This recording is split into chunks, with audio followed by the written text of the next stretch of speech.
Morning students. Exercise 3.15. So exercise 3.15 இந்த year புக்கில் மட்டும்தான் இருக்கும், லாஸ்ட் இயர் புக்ஸில் இருக்காது.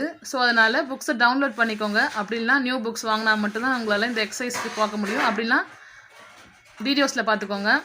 So first one 3.7 point.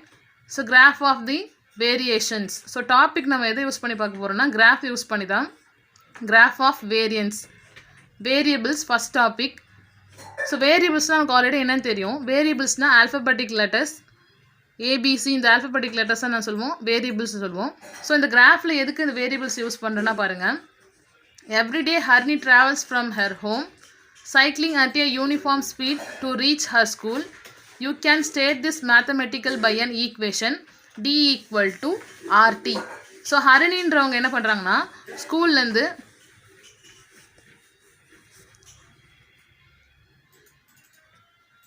Home to school travel பண்ணுறாங்க. ஸோ ட்ராவல் பண்ணும்போது இங்கே என்னெல்லாம் நடக்குன்னு பாருங்கள்.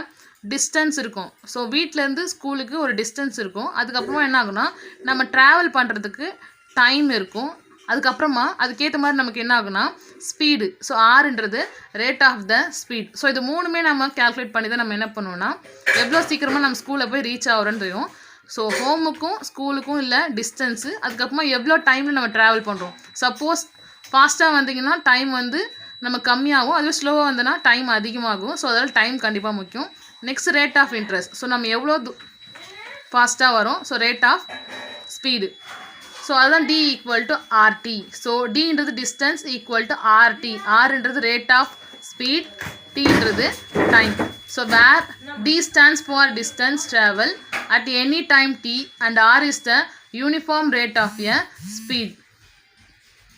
ஸோ இது எதுக்காக நம்ம கொடுத்துருக்காங்கன்னா இந்த இடத்துல நமக்கு இன்னொரு டாபிக் வரப்போகுது, independent variable, dependent variable. So வேரியபிளாக நமக்கு என்ன தெரிஞ்சு ஜஸ்ட் நம்ம ஏதாவது ஒரு ஈக்குவேஷனுக்கு ஆல்ஃபபெட்டிக் லெட்டர்ஸ் யூஸ் பண்ணுவோம். எதுக்காக டி ஈக்குவல் டு ஆர்டின்னு யூஸ் பண்ணுறாங்கன்னா ஸோ ஒவ்வொருத்தருக்கும் என்ன ஆகுனா அவங்களோட ஹோம் டு ஸ்கூலுக்கு டிஸ்டன்ஸ் டிஃப்ரெண்ட் ஆகும். சப்போஸ் எனக்குன்னும் போது ஒரு டிஸ்டன்ஸ் வரும், உங்களுக்குன்னும் போது ஒவ்வொருத்தவங்களுக்கும் டிஸ்டன்ஸ் சேஞ்ச் ஆகிட்டே இருக்கும். அதே மாதிரி ஒவ்வொரு நாளும் நம்ம ஒவ்வொரு டைமிங்கில் கிளம்புவோம். அதே மாதிரி ஒவ்வொரு நாளும் என்ன ஆகும் ஸ்பீடு டிஃப்ரெண்ட் ஆகும். ஒரு நாள் ஸ்லோவாக வரும், ஒரு நாள் வேகமாக வரும். ஸோ அப்போ என்ன சேஞ்ச் ஆகும், டைம், ரேட் ஆஃப் ஸ்பீட் எல்லாமே என்ன ஆகும் சேஞ்ச் ஆகும். ஆனால் டிஸ்டன்ஸ் மட்டும் என்ன ஆகாது, சேஞ்ச் ஆகாது. நமக்கு டெய்லி எல்லாருக்கும் என்னது ஒரே டிஸ்டன்ஸ் தான் நம்ம ட்ராவல் பண்ணுவோம். ஸோ இது வேரியபிள்ஸ்க்கு. நெக்ஸ்ட் வேரியபிளே 2 டைப் இருக்குது, independent variable, dependent variable. So இதில் இண்டிபெண்டன்ட் வேரியபிள் என்னன்னு கொடுத்துருக்காங்க பாருங்கள். D is a dependent variable, R and T is a independent variable. So D என்ன ஆகாது, எப்போவுமே சேஞ்ச் ஆகாது. எப்போவுமே உங்கள் வீட்டிலேருந்து ஸ்கூலுக்கு டிஸ்டன்ஸ் சேஞ்ச் ஆகவே போகிறதில்ல. ஸோ அதில் Dன்றது எப்போவுமே என்ன ஆக போகுது, கான்ஸ்டண்ட்டாக இருக்குது. எந்த ஒரு விஷயம் கான்ஸ்டண்ட்டாக இருக்கும் அது பேர் என்னது, dependent variable. So next one பாருங்கள், இண்டிபெண்டன்ட் சொல்லியிருக்கு. நமக்கு இண்டிபெண்டன்ட் எது பாருங்கள், ஆரும் டீயும் தான். ஸோ எப்போ வேணால் நமக்கு என்ன ஆகும், ஸ்பீடு மாறிட்டே இருக்கும், டைமும் மாறிட்டே இருக்கும். நம்ம ஸ்பீடு எவ்வளோ தூரம் போகிறோமோ அதுக்கேற்ற மாதிரி என்ன ஆகும், நமக்கு ட்ராவலிங் டைம் சேஞ்ச் ஆகிட்டே இருக்கும். ஸோ எப்போவுமே டிஸ்டன்ஸ் ஒரே மாதிரி கான்ஸ்டண்ட்டாக இருக்கும். அதால் இது என்னது டிபெண்டன்ட். ரேட் ஆஃப் ஸ்பீடும் டைமும் சேஞ்ச் ஆகிட்டே இருக்கும், அது பேர் இண்டிபெண்டன்ட். ஸோ நமக்கு 2 டைப்ஸ் இருக்குது, independent variable, dependent variable. Next definition constant. So இந்த கான்ஸ்டன்ட் பாருங்கள் நமக்கு என்னென்னு கொடுத்துருக்காங்க. Example a equal to pi r square. So இது நமக்கு எந்த ஃபார்முலானா circumference of a circle, a equal to pi r square. So இதில் நமக்கு எது சேஞ்ச் ஆகிட்டே இருக்குன்னு பாருங்கள். ஃபார்முலா a எப்போவுமே அதே தான் இருக்கும், ஏரியா அப்படியே தான் இருக்க போகுது நமக்கு.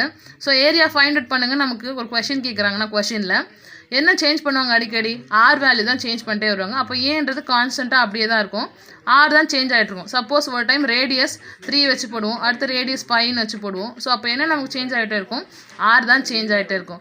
ஸோ சேஞ்ச் ஆகிட்டே இருக்கிறது பேர் நம்ம என்னென்னு சொல்லியிருக்கேன், இண்டிபெண்டன்ட் வேரியபிள். சேஞ்ச் ஆகாமல் இருக்க ஏ பைலாம் என்னது, டிபெண்டன்ட் வேரியபிள்ஸ். ஸோ இதில் நெக்ஸ்ட் நமக்கு என்னன்னா இதெல்லாம் ஜென்ரல் டாபிக்ஸ் தான். வேரியபிள்லாம் என்ன alphabetic letters, independent variable, dependent வேரியபிள்லாம் பேசிக் டெஃபினேஷன்ஸ். கான்ஸ்டன்ட் பார்த்தாச்சு. அடுத்து பாருங்கள். So constant is a quantity that assured a fixed value throughout in a specific mathematical constant. So இப்போ நம்ம என்ன பண்ணுறோம், இதில் சேஞ்ச் ஆகாது. நமக்கு என்னது ஏரியா வேல்யூ எப்பவுமே சேஞ்ச் ஆகாது. ஸோ கான்ஸ்டன்ட் நமக்கு என்னது எப்பவுமே சேஞ்ச் ஆகாது சொல்கிறதுக்காக மட்டும்தான் இந்த definition. Next one 2 types of variation. So இதை யூஸ் பண்ணால் நமக்கு சம்ஸே இருக்குது. இதுக்கு முன்னாடி பார்த்ததெல்லாம் பேசிக்ஸ் மட்டும்தான். So 2 types of variation. So 2 types என்னென்னா டைரக்ட் வேரியேஷன், இன்டைரக்ட் வேரியேஷன். நம்ம இன்றைக்கி பார்க்க போகிறது ஃபஸ்ட்டு டைப் டைரக்ட் வேரியேஷன் தான் பார்க்க போகிறோம். ஸோ இந்த டைரக்ட் வேரியேஷன் எப்படி ஃபைண்ட் அவுட் பண்ணுவீங்கன்னா நீங்கள் தான் கொஷினில் கண்டுபிடிக்கணும் டைரக்ட் வேரியேஷனா இன்டைரக்ட் வேரியேஷனான்னு சொல்லிட்டு. ஃபஸ்ட்டு இன்றைக்கி டைரக்ட் வேரியேஷன் பார்ப்போம். ஸோ ஃபஸ்ட்டு டைரக்ட் வேரியேஷனை எப்படி ஃபைண்ட் அவுட் பண்ணுறது கொடுத்துருக்காங்க பாருங்கள். when you go to the market to buy more apples you will have to spend more amount of money. So apple நம்ம வாங்குறதுக்கு என்ன பண்ணணும், மணி ஸ்பெண்ட் பண்ணி வாங்குவோம்.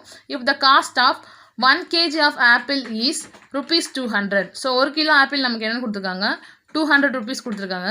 You pay as follows. So அதுக்கேற்ற மாதிரி நெக்ஸ்ட் நமக்கு எவ்வளோ கேட்குறோமோ அதுக்கேற்ற மாதிரி நமக்கு என்ன ஆகும், அமௌண்ட் அதிகமாகிட்டே இருக்கும். ஸோ 1 kg 200 தான் நம்ம ஷாப்புக்கு போனால் சொல்லுவாங்க. அதுக்கப்புறம் நாம தான் கேல்குலேட் பண்ணிக்கணும் 2 kg 3 kg நமக்கு தேவை மாதிரி. ஸோ அதுதான் அப்படியே ஆர்டராக எழுதிருக்காங்க. கேஜி 1 kg 2 kg 3 4 5 வரைக்கும் கேஜி கொடுத்துருக்காங்க. அப்போ காஸ்ட் என்ன ஆகும், 1 kg 200னா 2 kg 400, 3 kg 600, 4 kg 800, 5 kg 1000 rupees கொடுத்துருக்காங்க. ஸோ இதில் எப்படி நமக்கு கண்டுபிடிப்போம்னா டைரக்ட் வேரியேஷன் சொல்லிட்டு. ஸோ இப்போ கவனிங்க, வெயிட் நமக்கு என்ன ஆகுது பாருங்கள், இன்க்ரீஸ் ஆகிட்டே இருக்கா. 1 kg 2 kg 3 4 5. ஸோ என்ன ஆகுது, வேல்யூ இன்க்ரீஸ் ஆகிட்டே இருக்குது. அடுத்து பாருங்கள் காஸ்ட்டு 200 400 600 800 1000 நமக்கு என்ன ஆகுது, இன்க்ரீஸ் ஆகிட்டே இருக்குது.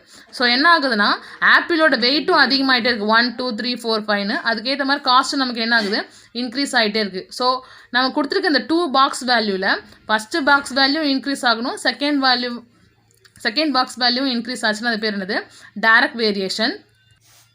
கிராஃப் நோட்டில் 2 டைப்ஸ் ஆஃப் வேரியேஷன் ஃபஸ்ட்டு எழுதிக்கோங்க, direct variation, indirect variation. So direct வேரியேஷனுக்கு இந்த ஈக்குவேஷன்ஸ் எழுதிக்கோங்க. y = kx, இதுதான் அதோட ஃபார்முலா. டைரக்ட் வேரியேஷனுக்கு நமக்கு என்னது, y = kx. Topic direct variation எழுதி கீழே y = kxன்னு எழுதிக்கோங்க. எக்ஸாம்பிள் 3.47. ஸோ இந்த எக்ஸாம்பிள் ப்ராப்ளமும் நீங்கள் என்ன பண்ணணும்னா கிராஃபில் கம்பல்சரி போடணும். ஸோ இதையே தான் எனக்கு ஹோம்ஒர்க்காக நாளைக்கு எல்லோரும் எனக்கு போட்டு அனுப்புங்க.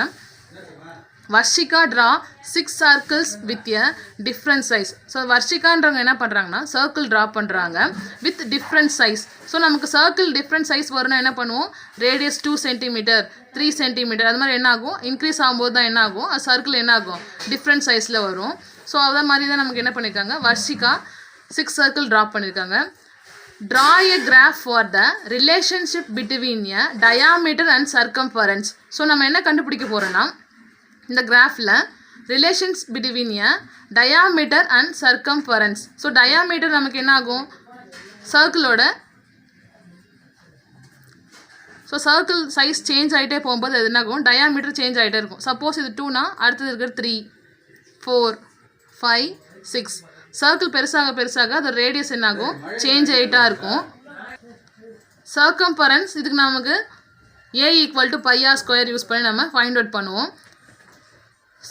டயாமீட்டர் அண்ட் சர்க்கம்ஃபரன்ஸ் ரெண்டுத்துக்கும் ரிலேஷன்ஷிப் ஃபைண்ட் அவுட் பண்ணணும். And each circles as show as a table use in find the circumference of a circle when its diameter is 6 cm. So கொஷினில் நம்ம என்ன ஃபைண்ட் அவுட் பண்ணோன்னா இந்த பாக்ஸ் வேல்யூ நமக்கு எது கொடுத்துருக்காங்க பாருங்கள், diameter X centimetre. So x axis இதுதான். 1 2 3 4 5 வரைக்கும் கொடுத்துட்டாங்க. நம்ம என்ன கண்டுபிடிக்கணும் பாருங்கள், when its diameter is 6 cm. 5 வரைக்கும் கொடுத்துட்டாங்க. நம்ம என்ன கண்டுபிடிக்கணும், 6 ஃபைண்ட் அவுட் பண்ணணும். நெக்ஸ்ட் சர்க்கம்ஃபரன்ஸும் அவங்களே கொடுத்துட்டாங்க. ஸோ சர்க்கம்ஃபரன்ஸ் நமக்கு என்னது, y axis, diameter x axis. So சர்க்கம்ஃபரன்ஸும் அவங்களே கொடுத்துட்டாங்க.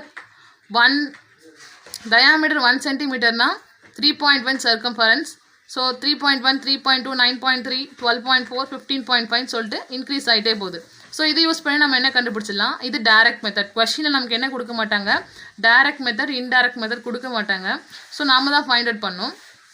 ஸோ இது டைரக்ட் வேரியேஷன் எப்படி சொல்கிறேன்னா 1 2 3 4 5 இன்க்ரீஸ் ஆகிட்டே இருக்குது. அடுத்து சர்க்கம்ஃபரன்ஸ் 3.1 6.2 9.3 12.4 15.5. ஸோ இந்த வேல்யூ இன்க்ரீஸ் ஆகிட்டே இருக்குது. ரெண்டு வேல்யூமே அதிகமாகிட்டே இருந்துச்சுன்னா அது பேர் என்னது, டைரக்ட் வேரியேஷன். ஸோ இது நம்ம என்ன பண்ணணும், ஆஸ் யூஷுவல் நீங்கள் என்ன பண்ணுவீங்க, இந்த சைடில் லைன் போட்டிருக்கோங்க கிராஃப் ஷீட்டில், அந்த சைடில் இந்த கொஷினும் எழுதிக்கோங்க, பாக்ஸும் எழுதிக்கோங்க. அது கீழே சொல்யூஷன் போட்டுக்கோங்க. சொல்யூஷன் போட்டு இதை எழுதுங்க, as x increase y also increase. So இந்த லைனை கண்டிப்பாக எழுதணும், அப்போ தான் நமக்கு என்ன கொடுப்பாங்க, மார்க்ஸ் கொடுப்பாங்க. ஸோ கொஷின் எழுதிக்கோங்க, சொல்யூஷன் போட்டுட்டு இந்த பாக்ஸுக்கு அப்புறம் as x increase y also increase. x value increase ஆகுது, ஒய் வேல்யூவும் இன்க்ரீஸ் ஆகுது. ஸோ அதனால் நம்ம என்ன சொல்வோம், so it is direct variation. So it is direct variation. So it is direct variation or it is called a direct variation. எப்படி வேணால் use பண்ணலாம். கண்டிப்பாக as x increase y also increase எழுதணும். அதுக்கப்புறமா டைரக்ட் வேரியேஷன் எழுதிக்கோங்க. So already நான் சொல்லியிருக்கேன் direct வேரியேஷனுக்கு ஃபார்முலா என்னது, y equal to kx. So அது எழுதுனதுக்கப்புறம் இந்த ஃபார்முலா மட்டும் எழுதுங்க, y equal to kx where k is a constant of proportionality. So அதெல்லாம் நமக்கு தேவையில்லை, y ஈக்குவல் டு kx மட்டும் எழுதுங்க. ஸோ இப்போ நம்ம ஃபைண்ட் அவுட் பண்ண போகிறோம் y ஈக்குவல் டு kx. நமக்கு என்னென்ன ஃபார்முலாவில் வேல்யூ கொடுத்துருக்காங்க பாருங்கள், இந்த பாக்ஸில் எக்ஸ் வேல்யூ ஒய் வேல்யூ தான் தெரியும். Formula y equal to kx. So அப்போ k வேல்யூ நமக்கு தெரியாது. ஸோ நமக்கு என்ன தெரியும்னா எக்ஸ் வேல்யூ ஒய் வேல்யூ தெரியும், கே வேல்யூ தெரியாது. ஸோ அதனால் கே வேல்யூ அப்படியே வச்சுக்கோங்க, எக்ஸை டிவைடில் கொண்டு வாங்க. அப்போ என்ன ஆகும், y by x equal to k. So இந்த ஃபார்மேஷனில் தான் வரும் நமக்கு ஈக்குவேஷன். இந்த ஃபார்மேஷன் தான் எல்லாத்துக்குமே நம்ம ஃபார்ம் பண்ணணும் டைரக்ட் வேரியேஷனில். So k y by x equal to k. So y value x value தெரியும். ஸோ எல்லா வேல்யூ சப்ஸ்டியூட் பண்ணிட்டு வாங்க லைனாக. 3.1. ஸோ ஒய் வேல்யூலாம் நியூமரேட்டரில், எக்ஸ் வேல்யூலாம் டினாமினேட்டரில் வரும். ஸோ ஃபஸ்ட்டு ஒன் நம்ம சப்ஸ்டியூட் பண்ணால் என்ன ஆகும், 3.1 by 1. ஸோ நான் ஒவ்வொன்றா தனித்தனியாக சப்ஸ்டியூட் பண்ணி பார்க்கல, எல்லாத்தையுமே நான் ஈக்குவலாக பண்ணி பார்க்கலாம். ஸோ நெக்ஸ்ட் ஒன் பாருங்கள், equal to k. So 1 divide பண்ணும்போது சேம் வேல்யூ தான் வரும், கே ஈக்குவல் டு 3.1. ஸோ நான் நெக்ஸ்ட் ஒன் சப்ஸ்டியூட் பண்ண போகிறேன், சேம் அதே ஃபார்முலா தான். ஒய்க்கு பதிலாக என்ன பண்ண போகிறேன், 6.2, எக்ஸுக்கு பதிலாக 2.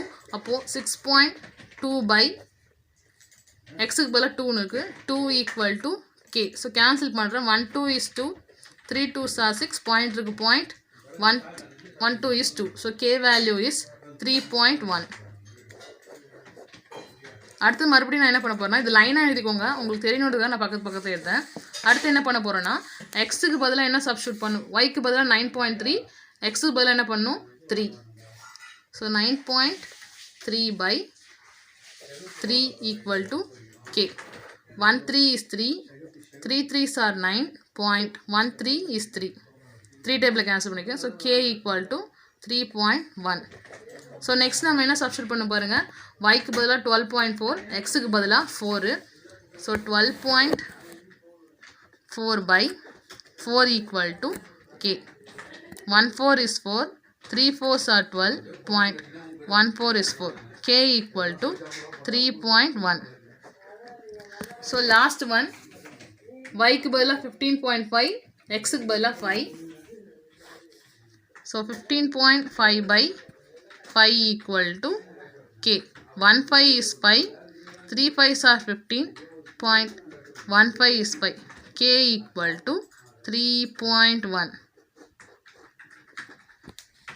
ஸோ இப்போ கவனிங்க, எல்லா வேல்யூஸுமே நம்ம சப்ஸ்டியூட் பண்ணுற பாக்ஸில் இருக்கிறது ஃபுல்லாக k ஈக்குவல் டு 3.1, 3.1, 3.1, 3.1, 3.1. ஸோ எல்லாத்துக்குமே நமக்கு என்ன வந்திருக்கு, ஈக்குவலாக தான் வந்திருக்கு வேல்யூ.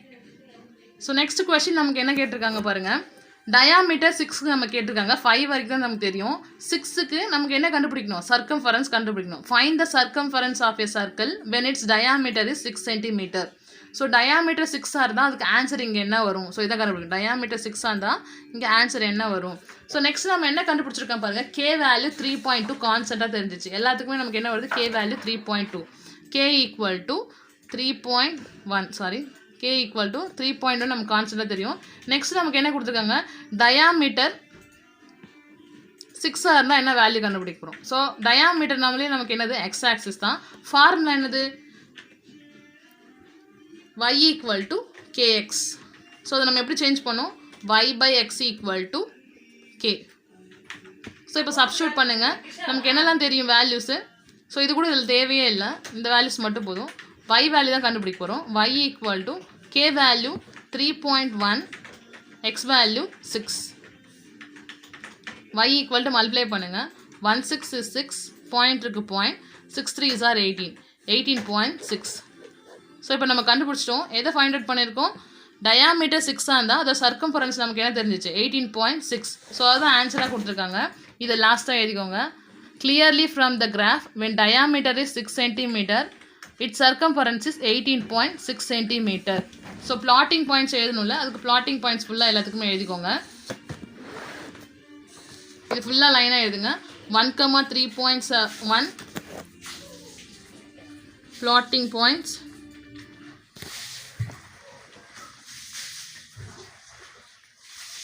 plotting points நமக்கு என்னது, அப்படியே அந்த பாக்ஸில் இருக்கிறது ஃபுல்லாக லைனாக எழுதிட்டே வர வேண்டியதான். 1,3.1 2,6.2 3,9.3 4,12.4 5,15.5. ஸோ லாஸ்ட்டாக நாம் கண்டுபிடிச்சது டயாமீட்டர் 6னா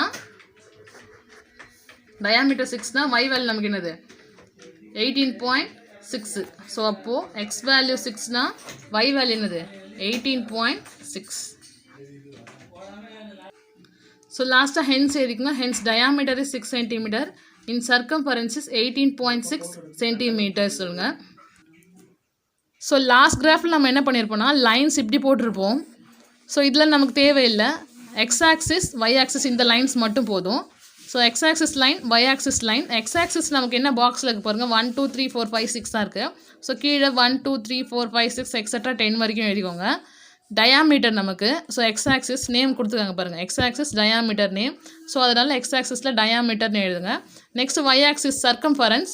ஸோ இங்கே ஒய் ஆக்சிஸ் என்ன பண்ணுங்கள், சர்க்கம்ஃபரன்ஸில் எழுதுங்க. நமக்கு நம்பர் எப்படி வருது பாருங்கள், 3.1 6.2 9.3 12.4 15.5.